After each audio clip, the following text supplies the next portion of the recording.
Hey there guys, it's Morgan from Highland Cycles coming to you with another how-to video. Today we are working on a YZ450 and we're going to be checking the valves. So if you're interested in stuff like that, then stick with us for this video. Hopefully it'll be informative and help you out. If you like these kind of things, go ahead and subscribe to the channel. That'd be awesome. And hit that little notification bell too, because then you'll know when we do new videos. Trying to crank out lots of them these days, so here we go. First off, we've got to take the seat in the tank off. This is in 07 to 09. I'm not sure exactly what year. It doesn't really matter. It's a Genesis motor, so it's got 5 valves in it, and it's an aluminum frame. So, yeah, I'm going to start by taking the tank and seat off.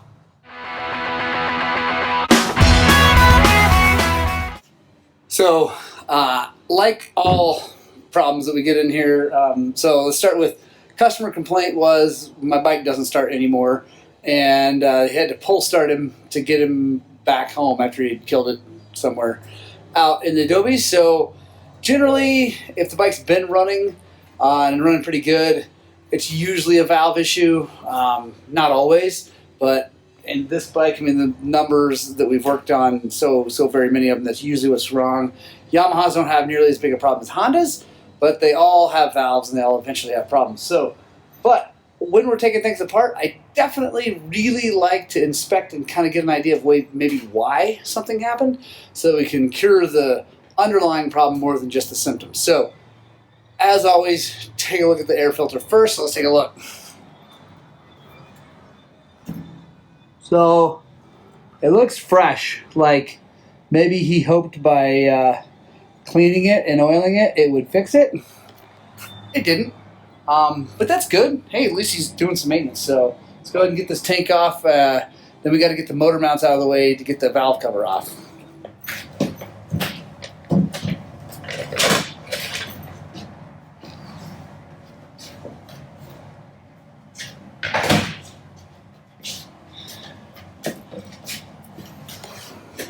So here's my editorial comment about aluminum framed motorcycles.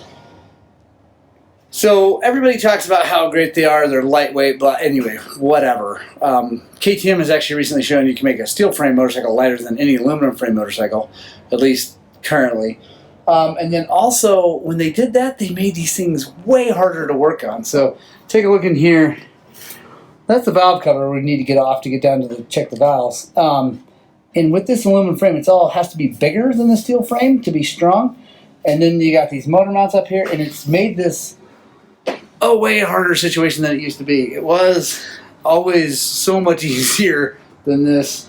I'm not complaining, I'm just saying advancement isn't always advancement. So go ahead, and what we gotta do now is we're gonna take these motor mounts out of the way, get those out of the way, and then we'll take the valve cover off.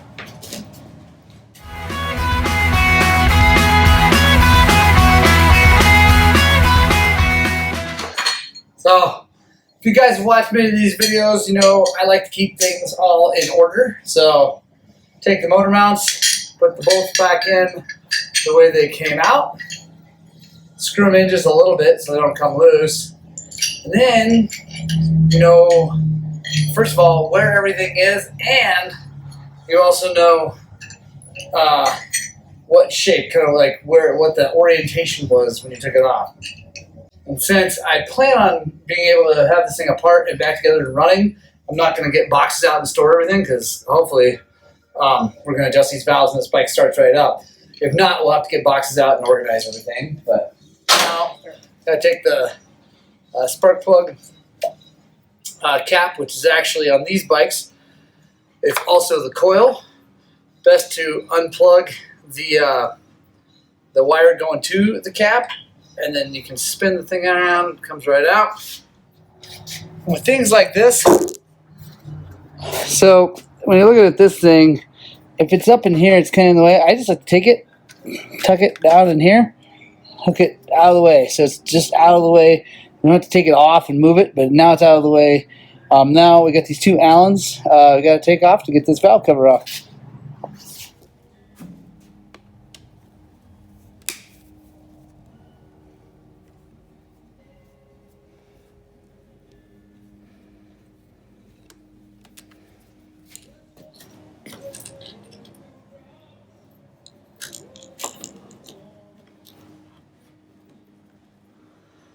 And I like to, honestly, everything I can do by hand, I like to do by hand. Partially, it's faster a lot of times, and then also, you know that you're not jacking anything up. If you use a tool, sometimes you can put too much torque, even like coming off. So I like to do that. Now I just drop that down in there. So these are handy dandy magnet. Get that out of the way. Now, gotta get this cover off. And it should just kind of pop up. There we go. And this right here, I don't know if you can see that right there, that's the hot start cable, and there's a plastic thing down here, so you got to be careful. If you pull on this too hard like this, you'll break the little plastic fitting, and then have to replace that. So you want to just kind of scoot that, twist it like out of the way like that, and then go up and slide. Those steel frame bikes, these came right off. There we go. Still not horrible, but not super easy. Now, here's the thing. So right here and right here, these washers can actually come out. They're kind of stuck in there, which is good, but you want to be careful because I like to use these valve covers as like a tool, or I like to use them as a parts holder, like that, so you keep everything in order. But I have had things where if laid down like that, these will pop off. You go put it back on, you don't notice, you put everything back together and the thing leaks oil. So just want to be really careful when you set it down, wherever you set it down, that when you pick it up, you check and make sure everything's in its place. So I'm going to take this, put it over here, a nice tray. That's also where other things are going to go if we need to put them. One of the things I like to do before I even check the valves, before I get the feeler gauges out and all that, I like to look at just some simple things. One is the cam chain and make sure it's not super loose, because the tensioners obviously in this thing has been running. So it's got a tensioner in it, but we want to make sure that it's not super loose even with the tensioner. So come over here, you can grab this and move it, and it's actually really tight. So that's a good thing. I really like to set the thing at top dead center. You don't really have to, but it's kind of nice to just put it at top dead center for a few reasons. One, you can check the timing on the cams, which is always good, especially if something's not running.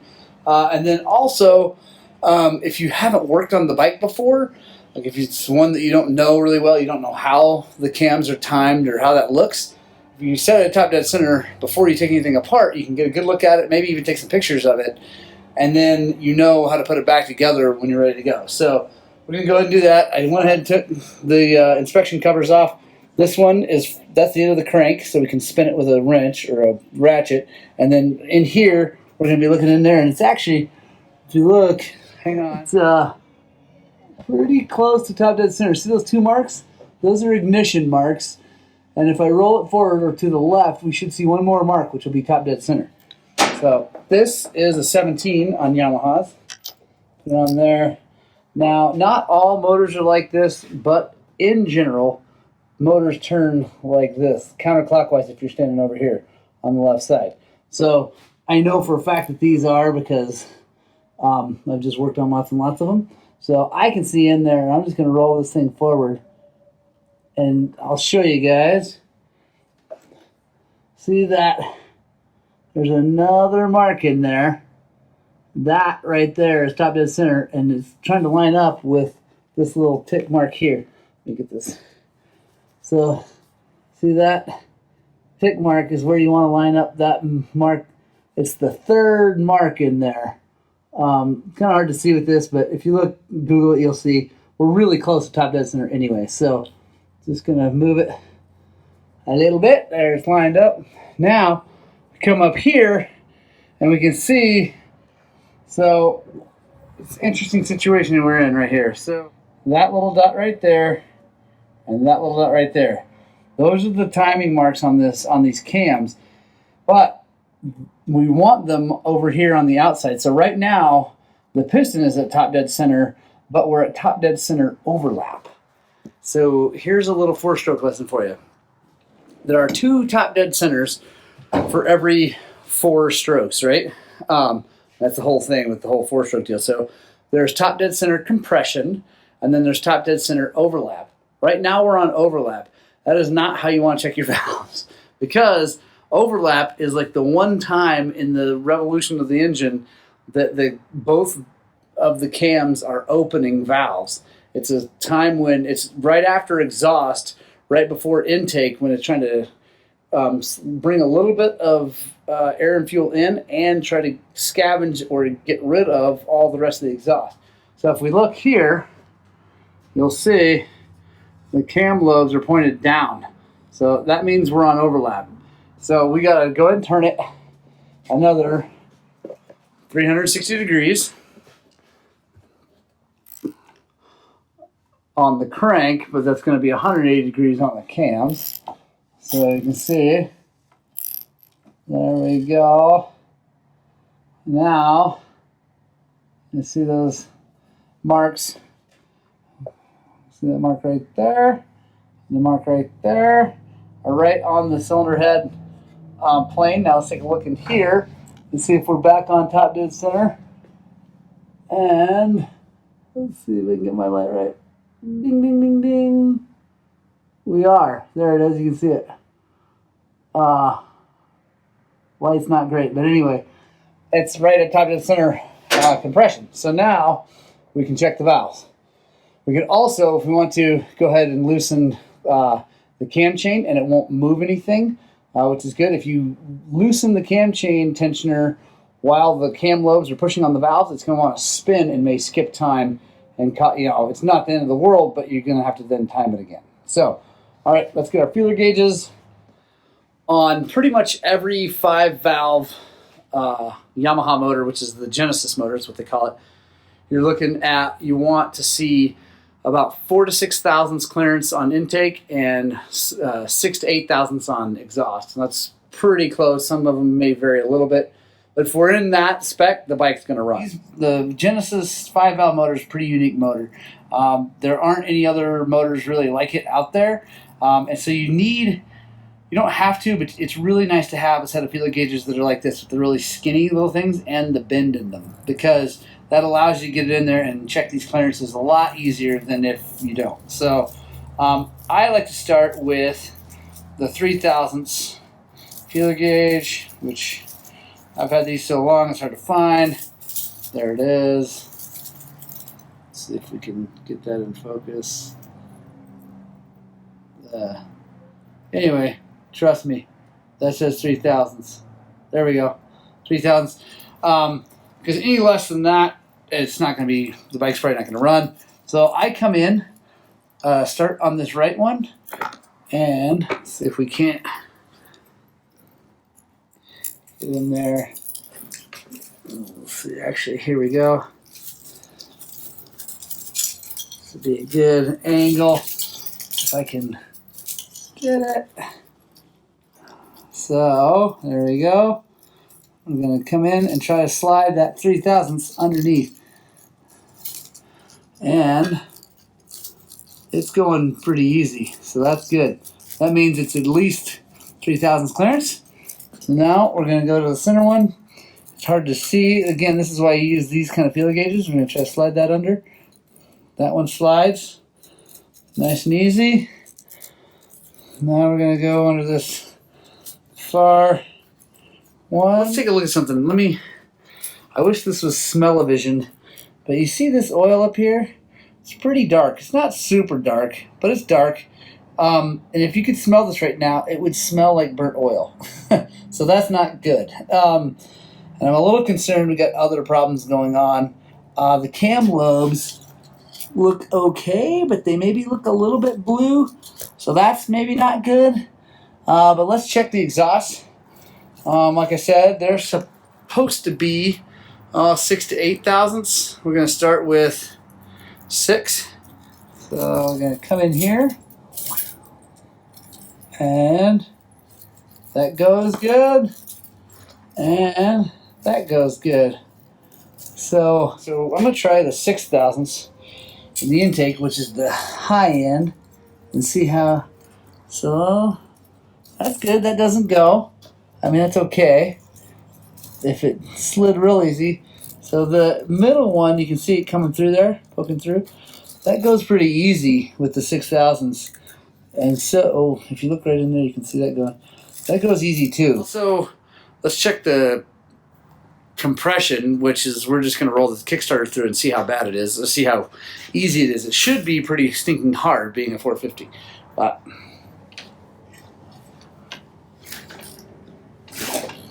oh.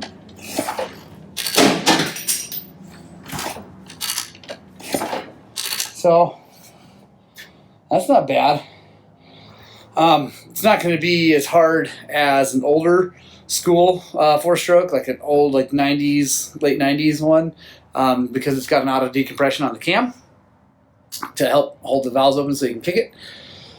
So next thing is let's check the spark plug. We'll grab the plug wrench. Spark plug is right down in that hole. The Yamaha stuff all takes a 5/8 size plug, so that's a 5/8 socket.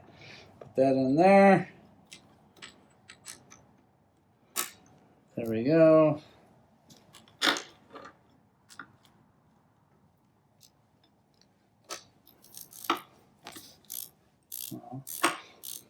That was loose. That was not very tight. So that could definitely be causing part of a problem. Spark plug's loose, you don't get the compression that you need.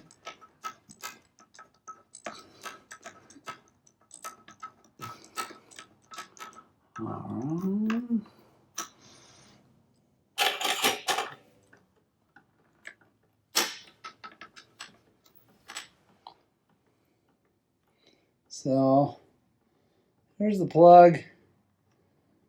Looks all right. I mean, yeah, it's a little dark, but not horrible. Let's see if it sparks. So we're going to go old school. Just plug this back in. Take this, put it in there. We're going to hold it against the ground, which this will work. So right there. That should still be grounded enough.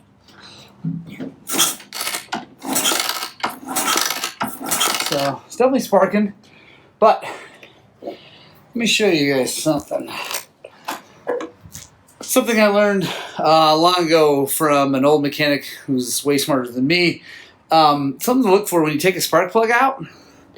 As you see, this washer, that's called a crush washer. Whoops. And when you tighten something down, it should crush pretty flat. If you look at that, that looks like a brand new one. Like that was never really tightened down very well. So I'm going to grab a new plug, because why not, and tighten it down. And I have a feeling this thing might fire right up. I have a feeling we were leaking a little bit of compression through the spark plug hole, and that's what was causing it not to start. So I'm going to go grab a plug, and we'll take care of that. The perfect time to show you what I was talking about with the crush washer. So hang on. So take a look here. That's the plug we took out of it. You can see that crush washer right there. There's the plug we're going to put in it. Those crush washers are identical. That means that this thing never got tightened all the way down, and it's been in there a while by the looks of it. So I have a feeling that's going to solve our problem. It'll also make this probably not be so dark, because if it's not compressing well, it means it's not atomizing fuel, which means it's not going to burn as well, which means it's going to get fouled out. So let's chuck that thing in there and see what we can do. So I like to just drop them in there. You don't want to drop them from way up because it could crush the tip, but just kind of scoot her down in there. There we go.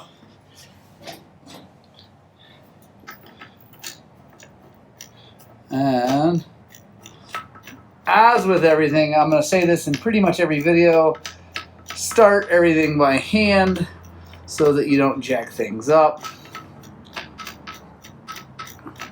Especially spark plugs, because honestly, fixing a jacked up spark plug hole or spark plug that gets broken off, and anyway, it's a nightmare. You take motors apart, it costs you way too much of your life. So I like to run them down all the way down in there by hand. So actually, we don't even need to use the extension. Let's So I don't know exactly what the torque is. Maybe someone can comment below what torque spec is on a CR8E spark plug, but you want to feel it, you know, kind of stop and then go past that, maybe about a half a turn, maybe a little bit more, and then stop. I'll put enough spark plugs in. I know when to stop to not mess things up. I'm going to do something for you guys that I hope you enjoy. It's pretty cool. I'm going to run this thing, hopefully it starts with the valve cover off. It's going to make a giant mess and I'm going to have to clean up later, but I think it's really cool to watch these things work with the cover off. So I'm going to put the spark plug, the ignition coil / cap back in. Like I said, there we go. That's good. Quick tip on starting one of this era Yamaha 4-strokes. If it's all things being equal, everything's normal, everything's good, jetting's right and all that for the elevation, I pull the choke and then come over here, twist that about 4 times. What that's doing is squirting raw gas into the cylinder through the carburetor because it's got an accelerator pump. That's also why you don't twist it while you're kicking it because you could flood it. But when you're starting cold, I like to do that. So now, let's put this camera, y'all, get our GoPro, we'll get that in here tight. So hopefully, got some good footage of this thing going.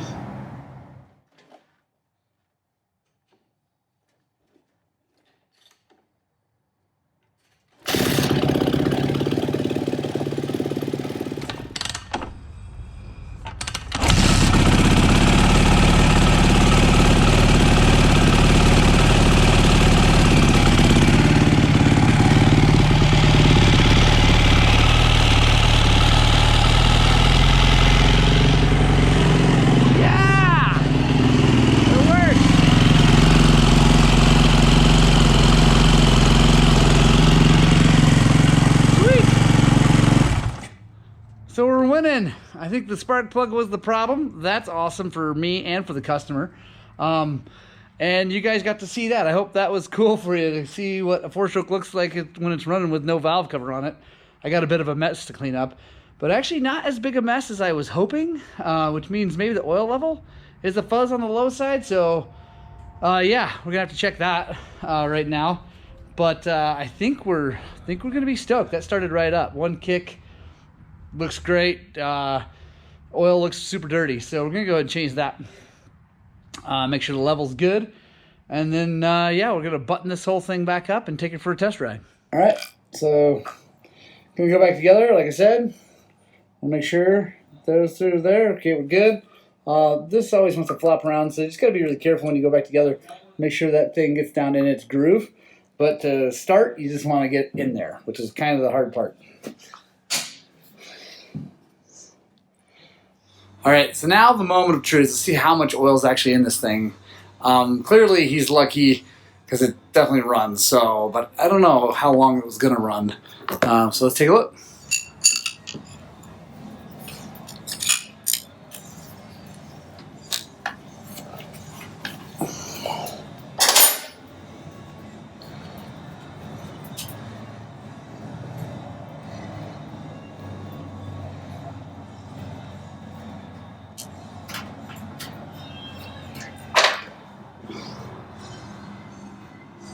That is gnarly. So it's pulsing like that because it doesn't have a vent in the top yet, but I'm going to open that up with the dipstick. You see all that silvery looking? That's not good. And that's not a lot of oil. We do have one more drain to pull, but that's not awesome. So we'll definitely advise the customer of that. Tell him he probably needs to do a top end. Well, there's a little more. So that's good. But this is supposed to hold, about a quart. And that's not quite a quart, but look how shiny that is. That's the shine of clutch material and maybe some aluminum. So yeah. Oh well, still running. So I think that's his main goal. So that's good. We're taking care of that. And actually, I mean, that's actually not a bad amount of oil. But man, it's dark. You should change it way more often than that. So I'm not going to bore you guys with the rest of me changing oil. I think you guys figure that out. But thanks again for watching. I appreciate it. You saw how we check valves. I didn't have to adjust them. Next one we do where we actually have to adjust, we'll film that too. So make sure you subscribe and get the notification bell on so you know when we're doing those videos. And stay tuned to the channel. Tons and tons more cool content like this coming. Also some riding stuff. We're going racing next weekend. Going to do another full, big, long race video. It's a 3-day event, so there'll be lots and lots of racing coming real soon. Thanks again, guys. Appreciate it. Love the fact you're watching this. Make sure you get out and spread the gospel of two wheels, and definitely find some time to ride your dirt bikes!